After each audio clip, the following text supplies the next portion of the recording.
Hi guys, I am here to talk about the Rosie Project by, is it Graeme Simsion? I don't know how to say it.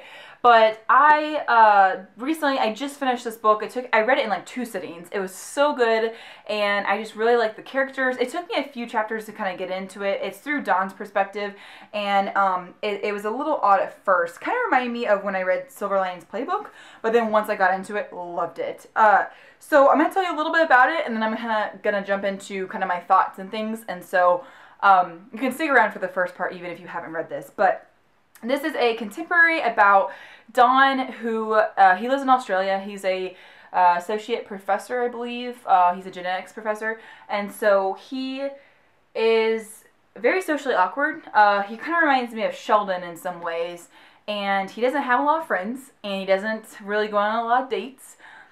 And he's 39 years old, and he was told by someone that he would make a great husband. And this is really confusing to him because, you know, he's very socially awkward. So he couldn't imagine really being a good husband because he can't even really go on a good date.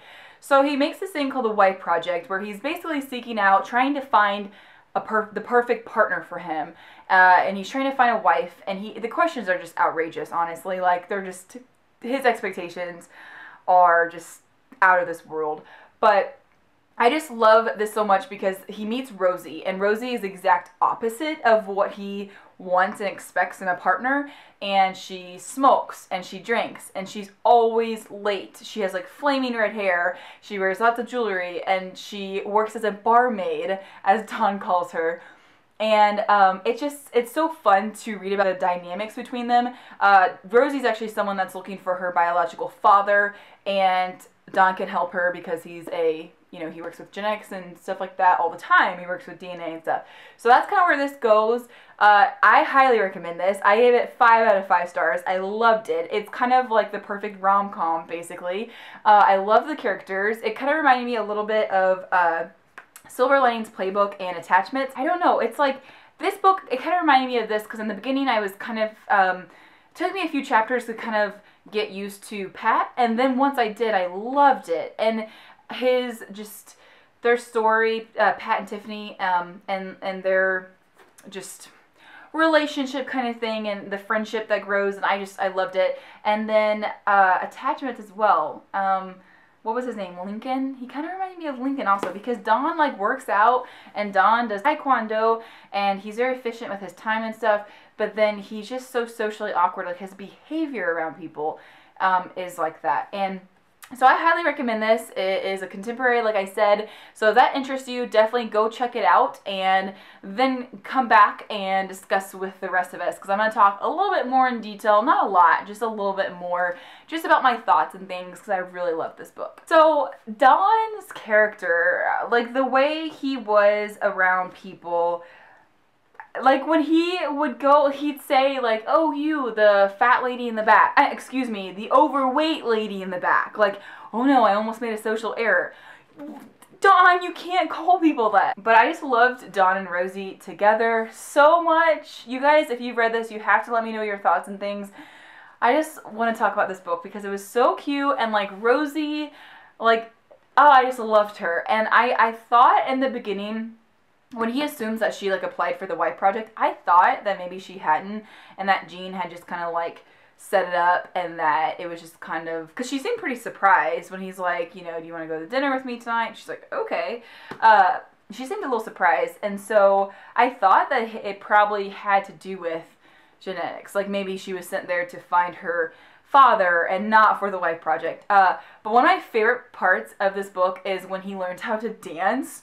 Oh my gosh, I was laughing so hard, like when he gets the skeleton and he is practicing, like he's just so, he overdoes everything, but he's so good. If he puts his mind to it, he can be really great at stuff. And I just loved it how he goes with that date, and I knew it wasn't going to work out. And when he goes out there and he's like, I'm sorry, you know, I didn't practice with different music, and I was like, oh, Dawn. But then Rosie's like, oh my gosh, you did, didn't you? Like, why didn't you just tell her? And I was like, oh, you sneaky Dawn. But, I mean, that's one way to get rid of that lady. I guess I just loved how he changed, like, his character development throughout this book. But I guess it's kind of a fine line, because you shouldn't, I think you shouldn't have to change for someone. And actually that was talked about in this book. But at the same time, because of how Don acted at times, it's like he didn't really change himself, but he did try to change his behavior, I guess you could say. So just learning, like, you could tell, like, he was learning to hold his tongue at times when his opinion would not be helpful or needed. Like, he would learn to kind of control it a little bit more. Like, when they went to get coffee or whatever towards the end of the book, I liked that he was trying. I loved the part where, you know, they were saying that he wasn't capable of love. He is capable of love. And I love that he was comparing, like, well, just because I don't cry about fictional characters doesn't mean I don't love the people actually in my life. Like, you know, I am someone that does cry about fictional characters, and it is maybe silly. But that doesn't mean, you know, in comparison, like, that he can't love. I just love the ending of this so much. I love Rosie and him together, and about halfway through this, I still thought it was a standalone, but then I found out about the Rosie Effect, which is book 2. It's not out yet. And I didn't know it wasn't out yet, though, because I started looking it up, and I was like, why can't I find this anywhere? I started looking for, like, at my library, and they didn't have it, and I was so frustrated, but then I realized it wasn't out yet. So that one's called the Rosie Effect, but anyways, in that one, they're obviously together, and it's, like, their life together, so I'm really looking forward to reading the Rosie Effect. I just love this book so much. Like, it was so, so good. Like, when she's talking about how he looks like, what's his face from, To Kill a Mockingbird, and he goes and gets the glasses, and he goes to get his hair done, and I just thought that was so cute, and she's just, like, shocked, like, what? But I love that she had such an effect on him. Like, I loved that, or he, at times, though, he was just so direct, and, but she said she liked that, though, because she was so used to guys always, like, not saying what they meant, like, other motives, and so I think that she liked that about Don, that he was so direct to her, and he just told her what he was feeling, and she's like, I can't believe this guy is my father, I never thought about it, and then Don just, like, he's not, and just, like, closes it up. She's like, wow, you know, have you ever been a grief counselor? But I like when they go drinking, and the next time it happens, and there was another rejected DNA, he's like, well, looks like we're gonna be drinking a lot tonight, and I just fell in love with them. I love Don so much, and like I said again, I'm really looking forward to reading another book with Rosie and Don, and I'm so excited to you know, like they were talking about having a baby or something. Like, I can't wait. I really can't, and I think that they're such a cute couple. It was so good. It was perfect. Like I said, let me know if you guys have read this. Let me know some of your favorite parts. And if you're super excited for the Rosie Effect, I know I am. And that is it for this video. I will see you guys next time. Bye!